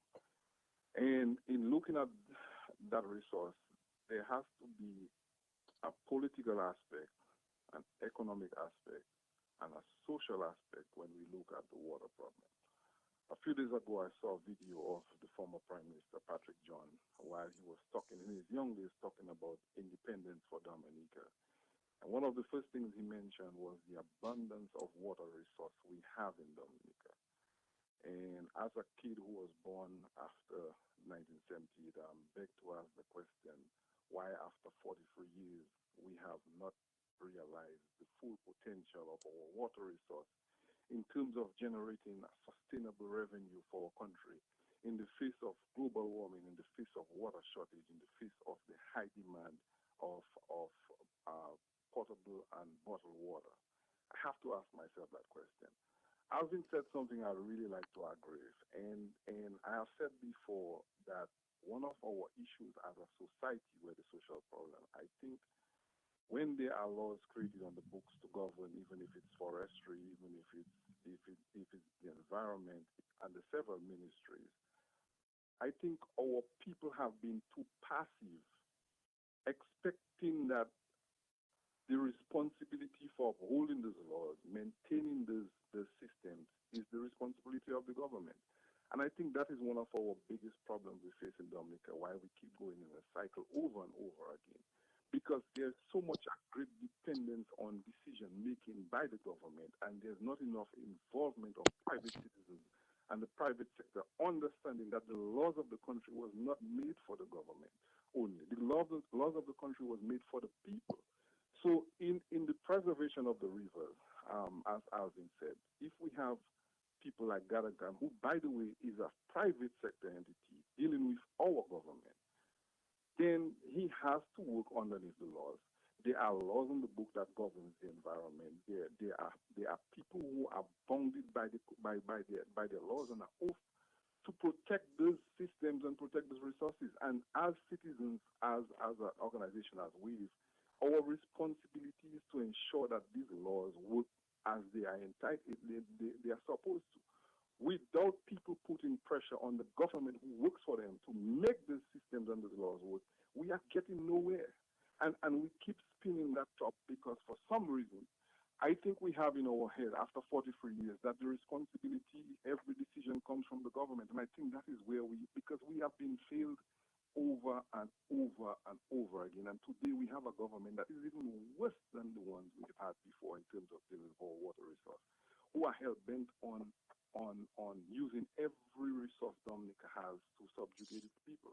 So that's the political aspect of it. The economic aspect of it, we have one company that is responsible for the management of the water resources. And I frankly think there are too many people who are in positions for too long, and there is diminishing returns in terms of ideas. And I'm going to call out Mr. Enough. I'm sorry, but he's in Dowasco for a long time. And I think part of the problem is getting new blood, new ideas into those institutions that add value. And when you have somebody who's there for so long managing a system, and you telling me in the space where the water is traded on the market, there's a multi-million-dollar water bottling industry. We in Dominica posting of 365 rivers. Over 40-something years ago in our independence, it was listed as the number one resource. And we are still complaining of not being able to provide water for Roseau after we have rainfall because we have a 5,000-gallon tank for 5 communities. Makes absolutely no sense. So therefore, what we have is not enough incentives for people to think. When you have somebody who is established for so long, there's no incentives to live. He's tenured, he's going to be there for 25 years. I don't need to create. I think we need to change that system where we put people on contract, and if they don't perform, we let them go, just like the government. So there is incentive to have development, and if your long term your long term in any organization has to be in how you develop that industry. And second and thirdly, I have noticed working in the background with some of these organizations, there is a disjointed effort in Dominica in terms of the water resource. And when we talk about water conservation and water resources, we cannot isolate forestry, we cannot isolate agriculture, we cannot isolate our Met Office, we cannot isolate the systems that collectively make the hydro cycle what it is. The water in the river is one aspect of it. And the reason why climate change comes into place is because if we have increased rainfall or if we have increased drought period, it's going to change the cycle of our rivers. It's going to change the volume of our rivers. It's going to change the landscape of Dominic, and therefore it affects our water resource. So this cannot be in isolation. And what I have noticed happening, there are lots of data and scientific data and information sitting on people's desks, and you cannot make decisions without having adequate data and information. The Met Office is collecting information, nobody's making use of it. Ministry of Agriculture is collecting information, it stays on a desk somewhere. Forestry is collecting information, and Alvin said it right. These people have to sit on the table and decide if we're going to do any conservation, how we can put together the information that we have from all these different departments and to make better decision making. When was the last time we saw any statistics from Dominica in terms of farming, in terms of agriculture, in terms of water, in terms of absolutely none? So we are a country moving for the last 20 years with no information as to how we move as a country. How else do we expect to develop our water resources when we don't know how many rivers are dry? What is the volume of the rivers? What is the rainfall in the area? What type of forest do we have? We don't know those things. And that is why I've been fighting in the background, so that people who are fighting will fight the right fight, change their mindset, change our thinking so we can have better preservation. My friends, there's a lot of work that needs to be done. But as I said when I first started, we've been talking about the water resources for over 40-something years. And as a kid who was born after 1978, I'm frankly disappointed in our leadership. I'm disappointed in our people's passive attitude towards the development of our country. And unless we as a people take active participation in our own personal development, we will be spinning top in mud for the next 40 years talking about the water resources. Let me remind you something. Africa is a country that is blessed with lots of minerals. Africa is considered a blessed country. And guess what is happening to Africa? It's been plagued and plundered. In the Congo, 12 million people killed by King Leopold to make Europe rich from the resources of Africa, the people and the natural resources. 40-something years ago, we have abundance of water in Dominica. And to date, we have to be begging some place to sell passports to make a living. That is a failure from leadership. And I think even as we talk about the spirit of independence recently, I think these are some of the things we have to reflect on and realize what we have been doing in the past has not been working. And there has to be a new dispensation. There has to be new ideas. There has to be creativity. There has to be involvement of the young people. There has to be involvement of the youth. Because at the end of the day, if we continue talking about a resource that is benefiting absolutely nobody, it's a total waste of time. Okay, thank you But very anyway, much. I'm listening and great conversation, folks. Thank you very much. Yes, thank you, caller. And Alvin, I want to come to you, and I want to make sure that we talk on the G20 Climate Summit before we wrap up the program this evening. But we must take a minute and just acknowledge everyone who is very much attentive on Facebook. David Joseph, good evening to you. Juliet Badwill, good evening to you. Let's just take a couple of more names before we get back into the conversation. Agnes Brown, always great to see you.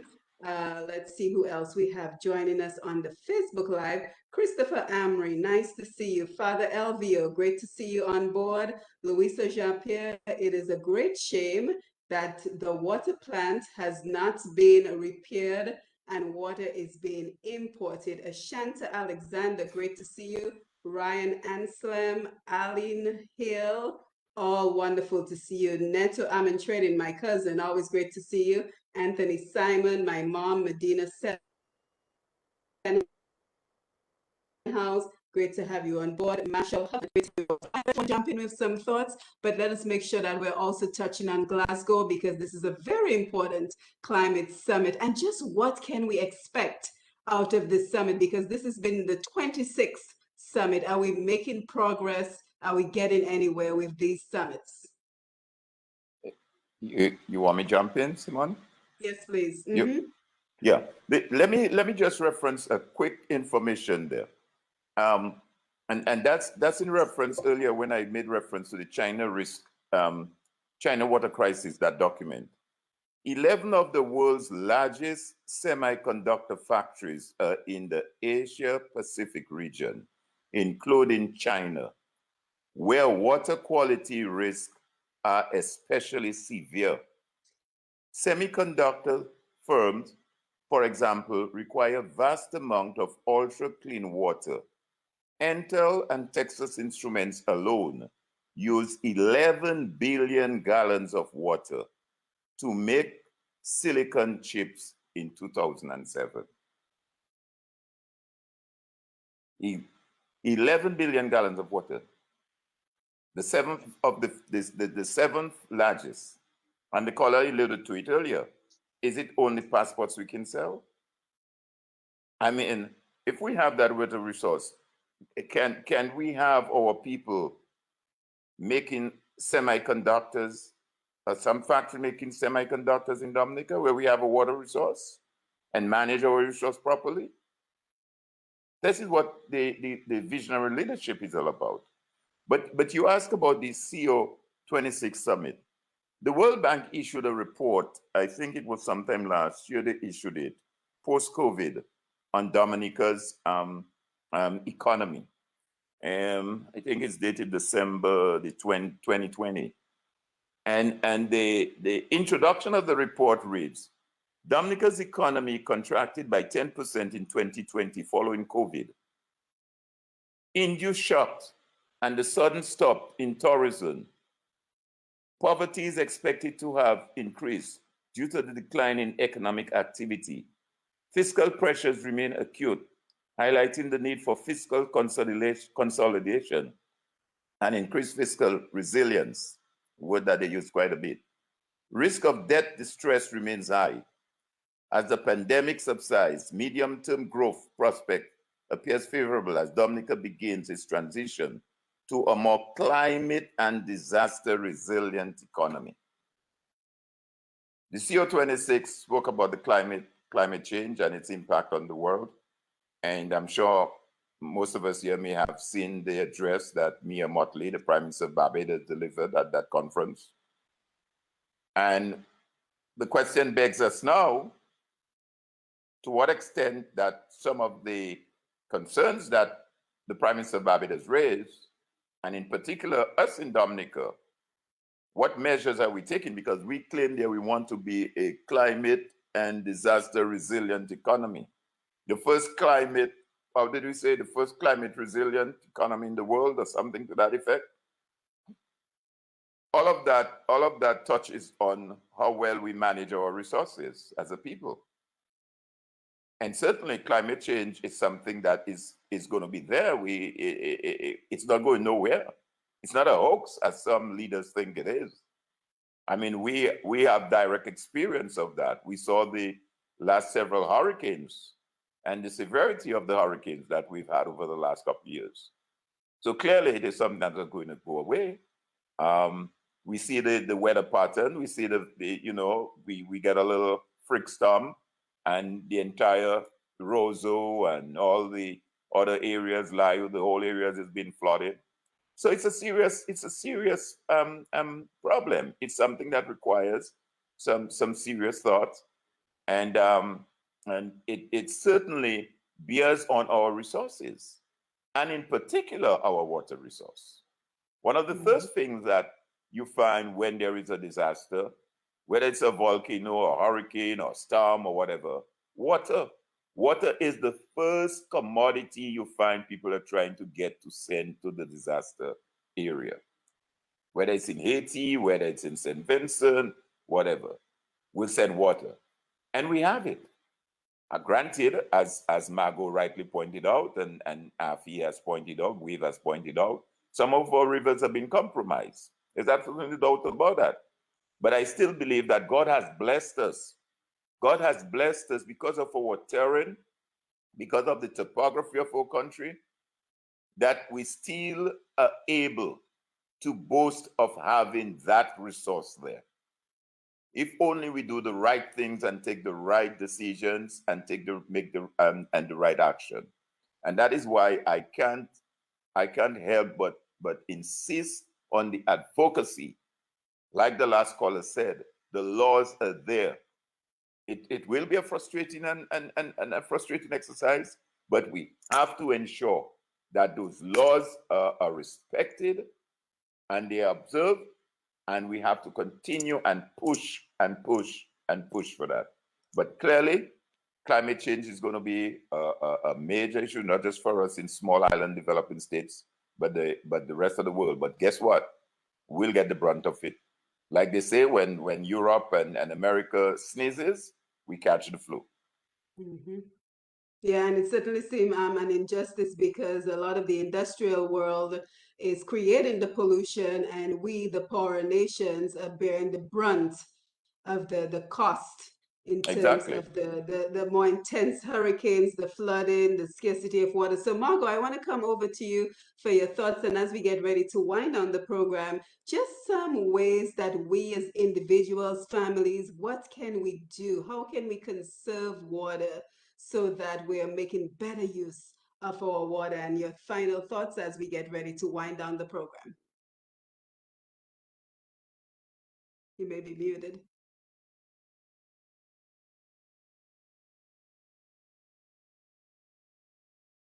Unmute.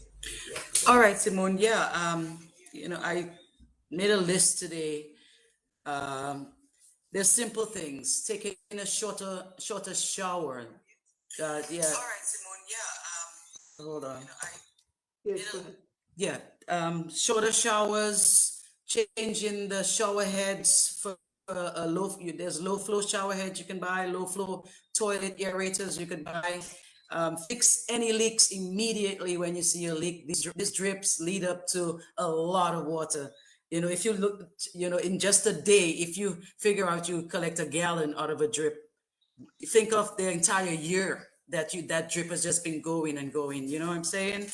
Whilst waiting for a shower to heat up, if anyone uses a heater for their showers, fill up a bucket with that water. Don't let it just go down the drain. You can use that water to water your plants outside, or use it for other purposes.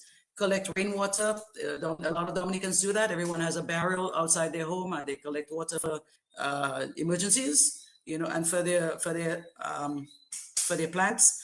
Like I saw this kid yesterday by the Granby bus stop. He attached his hose to the sink because they put some sinks in Roseau to wash your hands for COVID. He attached his hose and commenced to washing a bus. I was just standing there like, wow, so water's just free. Because that's what people think. You open the tap and there it is. So they have no clue how the water gets there, and what people have to do to in order to do that, what the Wasco has to work on in order to get it to that tap. So it's just, again, taking things for granted. Don't use your toilet as a garbage can. A lot of people do that. They just throw things in their toilet, because then you have to, let's say I throw a cigarette butt in the toilet. I flush it. That's how many gallons of water just to flush one thing. It's just crazy. Let's see. Harvesting rainwater is definitely a plus. That's one thing Dominica has going on. It's great. Turn off the tap while shaving. Turn off the tap while brushing your teeth. All those things help, because at the end of the year, you really see a difference if you stop doing those things. I've done it. Whilst I'm washing dishes, I have the water running. Instead, soak your dishes, wash them, and then rinse. Because hey, that's, by the way, I think that was Lennon Mathieu Yes, that called. Yeah, that's my guy. I'm glad he made it in. He's always trying to call in. He's very smart. We love him, but he hardly makes it through the phone calls. All right, I think that's and Jackie Dupini, she gave a very good point with planting trees, and to mulch your plants, mulch your trees, because they absorb water and keep the ground wet, instead of keep watering your plants every day. It helps the plants to stay moist. And I think that's it. Yes, well, I want to thank you, Margaux. I want to thank you for joining us. I know I contacted you last minute, and you were more than willing to be here to share on the important work that WAVE is doing. So we want to continue to commend you, continue to encourage you, because we know that the work is endless and it is tireless. So we want to commend you for the work that you're doing. So now we'll come over to Frederick Barron for your final thoughts as we wind down for this evening. Is Frederick with us? Yes, I am there, Simone. Thank you for the opportunity to share the little that I know in that particular area. I'm hoping that we can begin to get serious at the leadership level in Dominica. The water is now being traded as a commodity. There's a task for the leadership of this country and for private investment as well. Task one, infrastructure. That is a task to the government, to the leadership of the country. Put the infrastructure in place where, instead of all that beautiful sweet water flowing to the sea, it's being channeled into barges or ships that could take it to where it's needed more. I mean, the sea, we supply the sea with a lot of our water. We can supply it after we use it. So the infrastructure one, transportation, well, that's part of the infrastructure as well. And third, we need incentives. You need to incentivize and encourage local investors to get involved. After we've done those three things, we can begin selling our water futures on the market, on the global market. Dominica water, Nature Island water futures. How many trillions of gallons do you want? Globally, we have 2,400,550,000,000 gallons of water being used every year. That's an opportunity for us because we have billions of gallons of our water just flowing into the sea and nothing is being done about it. And Margaux, I'm happy that WAVE is doing something about protecting or trying to revitalize our rivers. I remember walking to the source of one river and I couldn't, before doing that, I never understood how important those leaves from those trees and all of those things catered to the start. Right at the start of the river, you see all these leaves, and from under the leaves, you see water coming through, and then there's little stream and all of them merging, and you know, it's a sight to behold. Simone, next time you go to Dominica, make sure you visit the source of at least one of our Sure. rivers, and you will understand. We have a global product, a global commodity in high demand. Let's get off our butts. We talk a lot. I don't know. That's why we probably have a Cicero parrot on our flag, but we send all the Ciceros to Germany, including those grandmothers, hoping that they can. But that's water under the bridge. Water again. What I've suggested, we have a four-pronged approach: infrastructure, shipping, investment, encouragement, and let our water futures go on the global market. Let's see who is ready to do real business instead of just selling passports that very soon going to collapse anyway. Thank you for the opportunity, and I hope that we can seriously consider what Alvin suggested. Dominica Vision 2028 is 3 years, 7 years from now. Alvin, when you come back from your vacation, we'll discuss that too. Hey, don't All discuss right. it for too long, you know, because that already gave me a program idea. So Well, those, you know, I'm still in the idea from Alvin, but I'm claiming it as my own. So, you know. But Alvin, before we get into your final thoughts, I just wanted to acknowledge Tina Bell on Facebook Live, and also David Joseph makes a very important point. It is mind-boggling that in 2021, Dominica is unable to export bulk water with hundreds of millions of gallons of water flowing into the sea every minute of every hour of every day. I think that it is past time that we establish a water industry in Dominica. Back in 1978, the administration, we were already exporting bulk water to other Caribbean islands. What has happened? Peter Cobb, on one final comment, the Environmental Coordination Unit was established to ensure that all agencies are involved in the use and protection of our natural resources. Jared Williams, good evening to you. Rosalind, so when are those parrots coming back to Dominica? That's a whole other conversation. But Alvin, your final thoughts? And I think it's so important that you mentioned that, you know, water is Dominica's gold. that's right. You know, and it is a precious resource. So what do we do with it? How do we capitalize on it? And how do we create opportunities for financial benefits? Well, Simone, let me first of all begin by thanking you again for inviting me to this dialogue. And a pleasure to be a part of that panel with Margaux and Frederick and our guy in the studio, Lambi, as always, doing a good job. I really believe that as Dominicans, wherever we are, our goal and our objective is for the betterment of Dominica, and therefore, I think whatever each of us can do in our little way, as I said, the tenet in my JCI Great Service to Humanity is the best work of life. The challenge ahead of us is huge.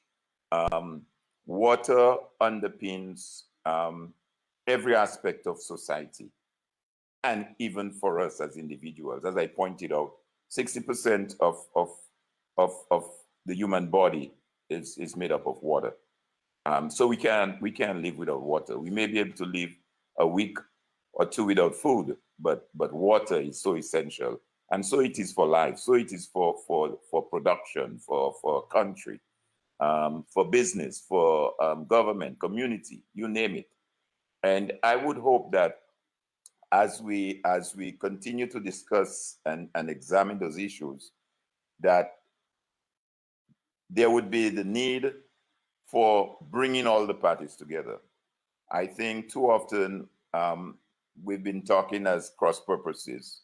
So as I said, the Ministry of Health has a role to play in water. The Environmental Health Department, the Ministry of Communications and Works has a role. The Ministry of Agriculture, Forestry has a role. The National Development Corporation, NDC, in terms of industries, what type of industries that comes in. The planning division, the proper use and planning of our lands, and where is the proper place to construct, to expand, forestry. All of those various entities have a crucial role to play as it relates to the management of our resources, and in particular our water resource. I would hope, as I indicated, that if we truly want to be that climate and disaster resilient economy that is so often spoke about and mentioned, that we should really seriously, we have only a short window of 7 years to take us to our 50 years as a nation, 50 years, half a century. And like I say, I would hope we can have some kind of discussion or some kind of vision for Dominica. As I said, call it Vision 2028, where we want to see Dominica leading up to our 50th anniversary, 7 years from now. And one way we can begin that process is to engage all the players at the table. And that includes WAVE, of course. We're not going to leave out the NGOs. They have a critical role to play in the development and moving the country forward. So I would hope we can have that kind of dialogue, that kind of discussion, where we can identify the challenges and like maybe one of the callers called, maybe out of that, ideas will emerge, suggestions will come up as to how we're going to use that resource of ours. I think that is a much better resource to exploit in a very careful, systematic, organized way than exploiting the sale of our passport, our sovereignty. I think we have that resource which is in demand, which is scarce. As I indicated earlier, 7 out of the 14 largest semiconductors, which include Intel and Texas Instruments, uses water to make the chips. So we have a resource that we can leverage on, and I would really hope that we can do that. Again, in closing, Margaux, I want to compliment you and your work that we've been doing, and all the other support that you have from Munsewe and the other persons from the wider community. Don't give up. It's going to be tough. I mean, Afi will tell you, talk to Afi. Afi's been doing that for so many years now, and he hasn't given up, even at 72 or 73, whatever he said, indicated the other day. So don't give up. Don't give up. Don't give up. There is hope. I can see hope, and I feel hope. So let's continue fighting. Let's continue the struggle, and let's hope that, as I said, 7 years from now, we can all proudly say, hey, that's where we are as a country, as Dominica. That's where we placed Dominica after 50 years as a nation, a young nation. We can proudly show what we are capable of as a country. So thank you again, Simone. Thank you, guys, and have a good evening. Yes, and enjoy the rest of your vacation in St. Croix. Thank you for taking some time out of your vacation to be with us. And, I just want to thank the panel, Margaux, Alvin, and Frederick, for your contribution to the program, for, your well-researched information, as well as sharing your expertise to our radio and Facebook Live audience. Thank you for being here, and thank you for adding your contributions to the conversation, Mr. G and the family, as well as Lambie. Thank you for taking the calls, Sherwin Norris. So, continue to follow us as we continue to just look at how the world around us is changing. So that is our goal here on Roots Connections on Q, just looking around the world and seeing how everything is changing, whether it is increased corruption, whether it is, the impact of social media on our life. We have so much more to bring to your attention for consideration and for conversation. So don't forget, the next time that we will be on live here on Q95, the big station, will be November 24th from 8 p.m. to 10 p.m. Dominica time. And of course, if you're in the Grande area, we encourage you to get out there and vote in that all-important by-election. So remember to exercise your right as a Dominican to cast your vote for the person you believe will better represent you and better represent Grand Bay. And if anyone is interested in just getting to know Handbag, the independent candidate, a little bit better, we had an opportunity to have an interview with him recently. So if you're interested, you can check it out on Push Past 10 on Facebook or on my website, pushpast10.com. So that is PUSHPAST 10, as in the number 10.com. If you just want to get to know who is this Handbag, what he wants to bring to the table, how he wants to see Grande restored to its former glory, you certainly want to check out that interview. So again, thank you everyone for joining us. Thank you as we continue to build our social capital and tap into the expertise of our Dominican brothers and sisters at home and abroad. Don't forget to follow Push Past 10 and Wise QFM on Facebook, and also to keep it locked to Q95, the big station for the best in programming in Dominica and the rest of the world. And with that, I wish you a good evening, good night, and until next time, we wish you all the best. Take care. Good evening. Thank you guys for joining us. Margaux, Alvin, Frederick, thank you. All right. Take care. All the best. Take care. Bye-bye. Thank you. All the best.